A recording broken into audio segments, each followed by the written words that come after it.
ஜனவரி 18. விதைப்பது எப்படி?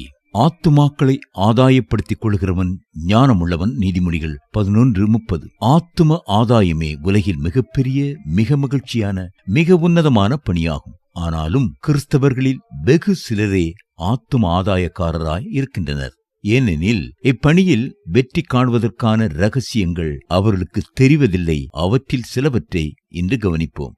வார்த்தையை வாழ்க்கையில் காட்டுவதுதான் நற்செய்தி பணியில் முதல் படி. நமது சொல்லும் செயலும் ஒத்திருக்க வேண்டும்.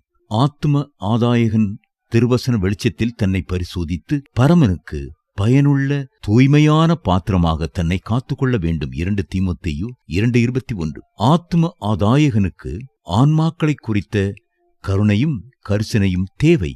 தனது இனத்தார் அதனால் பரலோகம் செல்லக்கூடுமானால் தான் நரலோகம் செல்லவும் ஆயத்தம் என்று பவுல் தனது ஆத்ம வாஞ்சையை வெளிப்படுத்தினார். ரோமர் 9:1-3 வரை. வாஞ்சையை வேண்டுதலாக்க வேண்டும். ஆத்துமாக்களை தாரும், இல்லையேல் என் ஆத்துமாவை தீரும் என்று ஜெபித்தார் ஒருவர். உலகை நற்செய்தி மயமாக்க ஆத்தும ஆதாயகன் உன்னத ஆவியின் வல்லமையால் நிரப்பப்பட வேண்டும்.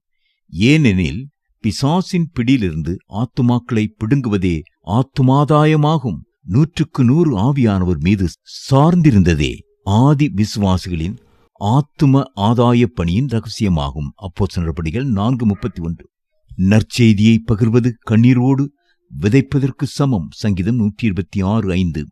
இழந்து போன ஒரு ஆத்துமாவுக்காக கடவுளிடம் பரிந்து பேசின பொழுது யாதொரு வார்த்தையும் சொல்ல முடியாமல் அழுகையும் புலம்பலுமே எனக்கு வந்தன என்கிறார் எழுப்புதல் வீரர் சார்லஸ் ஃபின்னி.